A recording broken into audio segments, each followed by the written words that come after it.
The traveller's life is a precarious one. A life on the trail can be quite an isolating experience, but that isn't the only peril that awaits. You may run afoul of outlaws. You may witness horrors you can never unsee. Or you might just encounter plain old weirdos.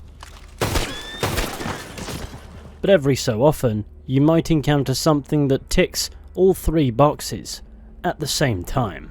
And that brings me to the topic of today's Red Dead Redemption 2 revisit, for it's out in the woods of Scarlet Meadows in the state of Lemoyne that we can stumble across such a disturbing mixture. And the location of this alarming discovery is, of course, the Aberdeen pig farm.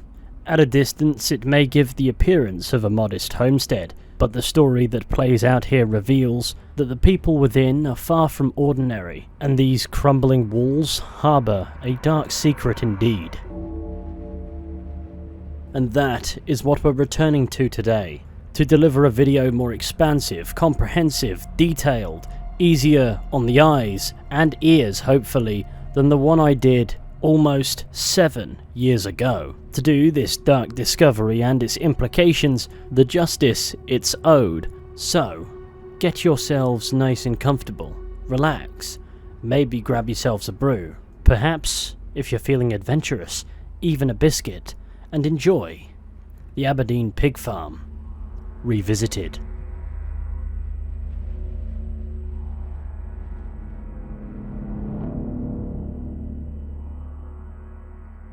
Now, as with everything, our story doesn't begin at the focal location itself, rather sat around a campfire out in the woods. As with most things, before we ever set foot on Aberdeen Pig Farm, we can encounter the anecdotal story of a traveller who has. Like I was riding through the heartlands the other day, and cut through someone's land. Looked like an old pig farm. When a couple called me over from the house. Very nice man and woman. Very friendly. You would think this is fine, que no? And they keep saying that a traveler like me deserves some rest and refreshment, inviting me to stay for dinner. I was tired and I was hungry, but mi corazonada, the feeling in my gut said no. I don't know why, but I trusted it. Well now. Then the very next day, a man warns me to stay away from that place. So I live by my instincts. The traveller warns us of a pig farm with friendly inhabitants, overshadowed by an inescapable negative gut feeling. Simply put, despite the friendly exterior of the man and woman who occupy it, he got a sense that something there was desperately wrong. And then later, after having made his excuses, he was warned by another traveller to stay away from that place. Ambiguous, but nevertheless vindicating for the traveller's survival instinct. But what could this sinister undertone possibly be? Well, to find out, we'll have to visit the spot.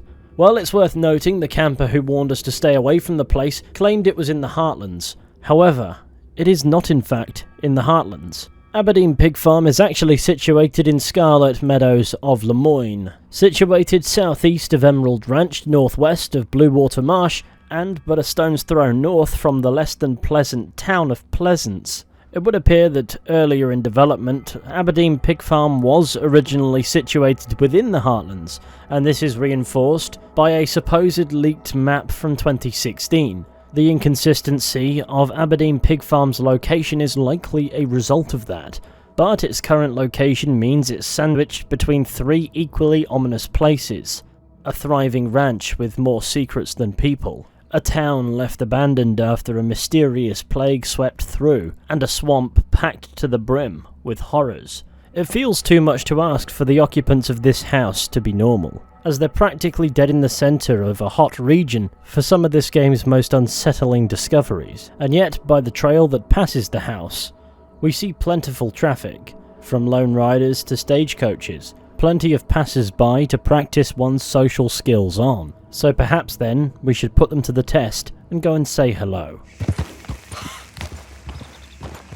Don't be shy, partner. No such thing as a stranger here. Hello, mister. Well, you look like you need to take a load off. Well, ain't this a rare treat? Why didn't you tell me we had guests coming? I'd have fixed myself up nice. Oh, now you know you look perfect, princess. I ain't no guest, miss. I'm just passing through. Oh, nonsense. Well, come on in. Rest a while. Now, we got food on the stove and a bottle of the good stuff we've been saving. It's decided then. I'm gonna go freshen up. Well, the people do seem friendly, and there is something oddly unnerving about that. The game highlights this through Arthur's reluctance to accept the hospitality, but it would seem the big friendly man won't take no for an answer. I appreciate the offer, but I best be on my way. Oh, come on now. How you gonna turn down a hot meal and good company? I'll go open that bottle. From here, we're invited to cautiously enter the home, and the strangeness ramps up once within. Hey, there he is. Come on in. Come on. This is, very kind of you. Don't sweat it, partner. The pleasure's all ours. I hope she ain't primping for hours up there. We'll never eat. Go check on her, will you? Me? Well, sure. Hey, get to know the place. Make yourself at home. Well, just go hurry her up a little. She won't listen to me. Look, I'm sure she'll be down in a minute. Oh, you don't know her like I do. Married to that mirror, that one. So we've just been invited into this house to have a meal with two complete strangers in the woods, and we've been given free reign over their house. Such openness could be viewed as a declaration of nothing to hide. For some reason, this couple has invited a stranger into their home, and now they want us to trust them. Arthur's resistant dialogue draws attention to the fact that something is very peculiar about all this, and perhaps we should be more apprehensive within these walls. However, a quick scan of the house reveals it to be largely normal. It's certainly seen better days, the walls are slowly crumbling, there are signs it's been lived in for some time. The presence of a portrait of not the couple who greeted us in, and a modest assortment of amusements including a child's rocking horse, gives the impression this once was a family home. However, the family appear to be gone. Now it's just this man and this woman. It's apparent there's a story here. Upon immediately entering the house, we're met with the 1,000-yard stare of this woman in this portrait, facing the front door underneath the staircase. Her expression is stiff, married to cold, unwelcoming eyes. This would appear to be the woman in the portrait upstairs. As for the man's face, it's been crudely scratched out, perhaps suggesting a less than amiable connection between those people who are obviously no longer here and the current residents, or at least one of them. We can notice these details as we head upstairs towards the bedroom where we'll find the woman. Well, look who it is. You are hungry, ain't you? I didn't mean to intrude, miss. It's all right. Looking ain't a crime. You go on and have a seat at the table. I'll be down in a minute. What's most notable about this encounter up the stairs is the woman at first is startled, and while she quickly slots back into the friendly open demeanour, it's like she really didn't know what would happen when the door opened. Perhaps it's just a simple case of being startled, or maybe it's a crack in the ruse this couple has going on. Nonetheless, with assurance she won't be long, it's time to head back downstairs, take a seat at the table, and prepare for dinner. She'll, be down in just a minute. Woohoo! That is what I like to hear. Hey, now pull up a chair, partner. Oh, hey! Hey! Ain't this just about perfect?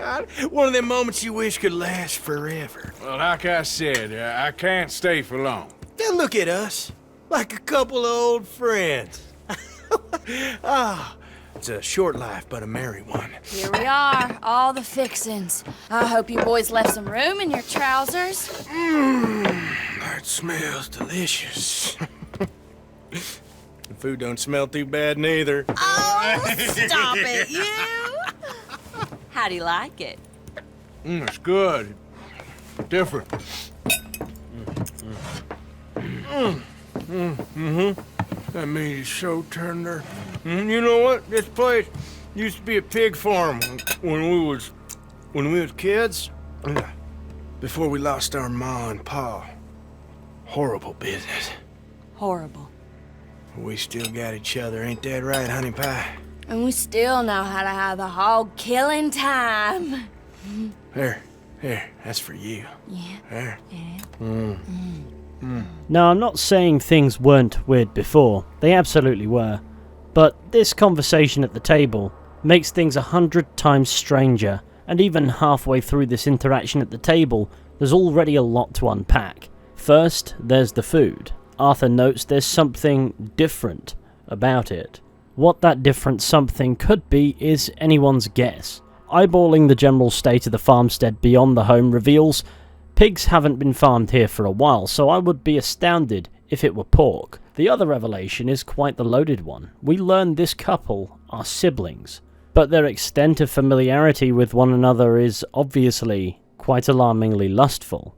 They act like a married couple, and the house only has the one bed, so you can fill in the blanks. This would mean the man and woman in the portrait upstairs must be their parents, and I can't imagine they had an encouraging opinion on their relationship. And that might explain why Father here's peepers have been scratched off the portrait. To further confirm this twisted dynamic, we can find an old photograph in the bedroom. On the bedside table, there's a portrait that depicts the family a couple of decades prior. On the back, it's labelled Aberdeen Family Christmas 1878. On the front, both mother and father have been scratched off. Underneath them stands a boy of stocky build similar to the man downstairs, and a younger girl we know to be the woman. Why the parents are scratched off the photograph upstairs, and why father's face has been scratched off the portrait upstairs, indicates the Aberdeen Juniors had some tension with the folks, and the why is utterly blisteringly obvious. But the removal of the faces from the portraits could also imply guilt. More on that momentarily, but for now we must continue with dinner. Where are my manners? Drinks. Yeah, I could definitely use a drink.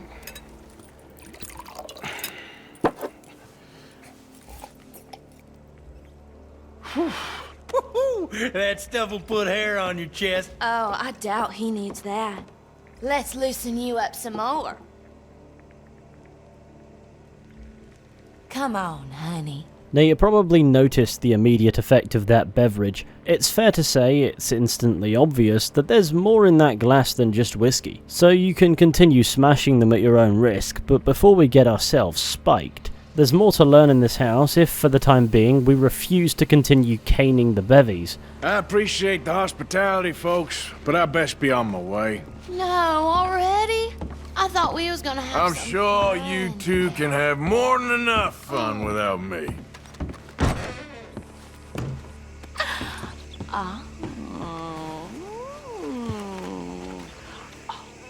So whatever's going on in that house now, we don't want to witness, meaning we'll have to come back later on. Doing so will yield a much less intense encounter. I knew you wouldn't be able to stay away. What are you cooking? Well, that would be telling. I'll give you a guess, though. Want a taste? Miss Aberdeen will offer us a taste of whatever she's cooking. Don't accept. Again, she's noticeably immediately startled by our appearance, by the door opening. Could there be a trend here to be observed? Perhaps. It's like she's paranoid something worse might bust through that door. And whatever that worst thing might be, maybe these people deserve it. For in the other room, the big man appears to be writing his memoirs, even speaking them aloud. Ma and Pa, you brought this on yourselves. It was the only way we'd all have peace. Oh, we kept telling you, leave us alone. Wish we could have given you a proper burial. But things ain't never perfect. But you loved them pigs. And that day, they ate well. That sounds like a confession to me and clarifies what became of the Aberdeen parents. Their children, named Bray and Tammy Aberdeen. To clarify that, as opposed to continuing to refrain from using those names until they're dropped in dialogue, murdered them, presumably to preserve their forbidden, twisted love. And then they fed their remains to the pigs. And that is quite an effective way to dispose of remains. Pigs will eat anything. I suppose this also plays into why there are no more pigs. Their parents loved the pigs. And there's evidence to suggest they're trying to purge the memory of their parents. Or at least their father. As for their mother, I assume she's sticking around so long as is convenient for whatever operation they've got going on here. Anyhow, as much as we overheard Bray's startling ramblings, he doesn't seem too bothered that we did. Hey there! Look who's here. I figured I'd check in on you while I was passing through. Right to pass down, it starts to heal. That's what they say. These individuals have an unflappable ruse of hospitality, even if you openly antagonize them. I'm surprised you know how to write. Look who's here. I couldn't pass on a free ticket to the freak show. Takes one to know one. Bray doesn't seem too fazed that we overheard his semi-confession, and even after we engage with him, he continues writing. Chore after chore. Interminable squealing. That look. Ma judging us. Chop, chop. By tears of red. An act of love. Together, always sweet, like roses, my angel.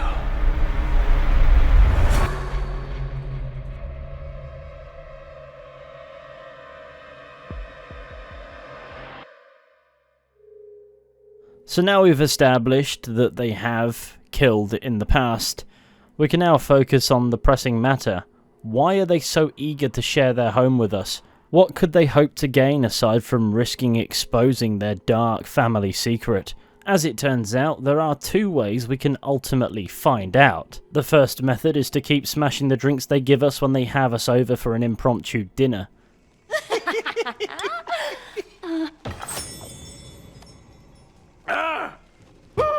What the hell is that? It's an old Aberdeen home recipe. That one right there is in 1894. Feels like someone's stabbing me in the head. Come on, I thought I had a man here, not a boy. One more, and you and I both will go upstairs and have a lie down.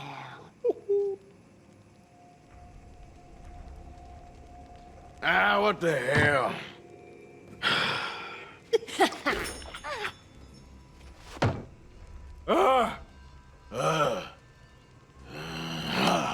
Oh, about time. I take whatever cat she has on her and put it behind Mama.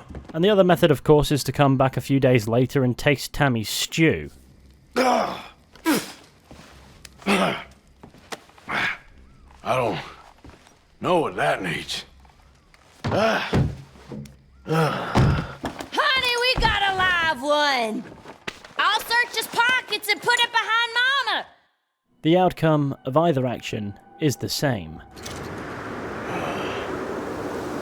What the hell just happened?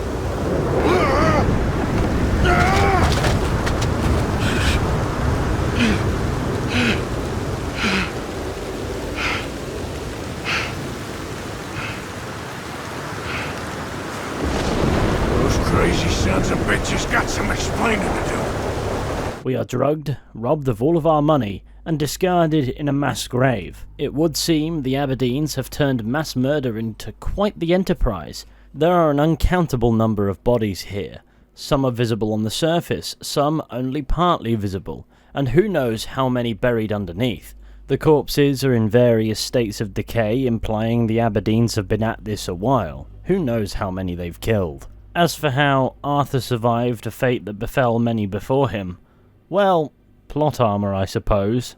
Nonetheless, we've discovered the dark secret of Bray and Tammy Aberdeen. They are serial killers, and the motivation for their killings is financial gain. Hence, when we come to, our finances will be depleted to nothing. But all is not lost. We have to get payback.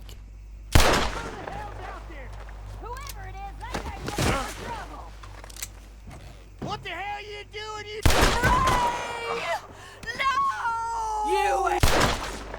And as suggested by the dialogue we can hear before Arthur passes out, our money is stashed behind this painting of the Aberdeen's mother, meaning we can reclaim all of it. And I suppose players use this as something of a hack to transport all of your finances from the back end of the story's 6 chapters into the epilogue. But we aren't the only ones the Aberdeens must have stolen from. Only the only ones who returned after they did. In the tool room found to the side of the house, that can only be accessed from outside, we can find a lockbox containing a non-negligible sum of money. And if that isn't enough, upstairs inside the house, we can find a floorboard that doesn't quite sit right.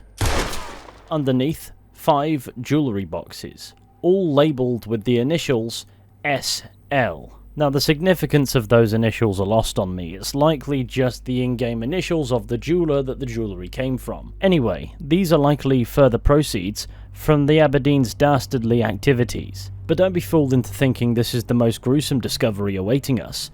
That lies in the wardrobe.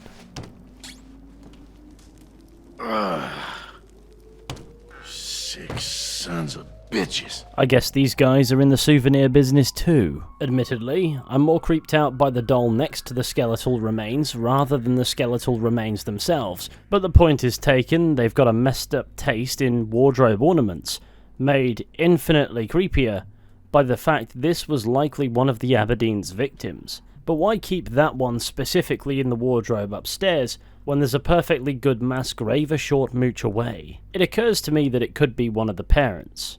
After all, they weren't discarded in a mass grave, they were fed to pigs, at least to begin with, meaning the mass grave likely came later. And while there's no doubt pigs will do a better job at disposing of corpses than any other kind of livestock, there will still be some bones left over. And there certainly isn't a whole skeleton in the closet, just odd bits of one. So perhaps to identify which parent is in the wardrobe upstairs, we have to identify which parent isn't.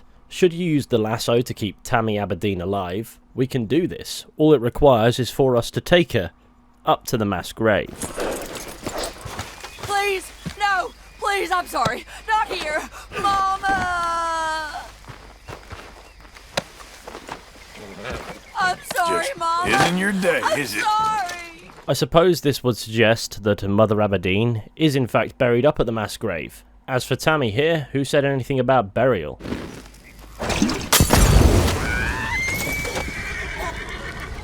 Now it should be noted the reason we took Tammy up here and not Bray is because, due to Bray's size, he cannot be hogtied, nor can he be picked up by the player. As for her expressions of remorse directed towards her deceased mother upon being brought to the grave, not only does it suggest Mother Aberdeen is here, and therefore it must be Father Aberdeen in the cupboard, it also implies she's capable of feeling guilt for her heinous actions. There's no dialogue with Bray that suggests he also feels this guilt, though we can overhear him writing down his justification for his actions, particularly pertaining to the murder of his parents. So it'd be interesting to see whose initial idea it was to run a roadside house of horrors, even if it doesn't make a difference to both of them being accurately labelled as lunatics, for reasons that both relate to their behaviour running this serial killing enterprise, and their twisted dynamic outside of it, if you catch my meaning. It's a shocking encounter top to bottom, but now that we've gone through the bulk of the detail together,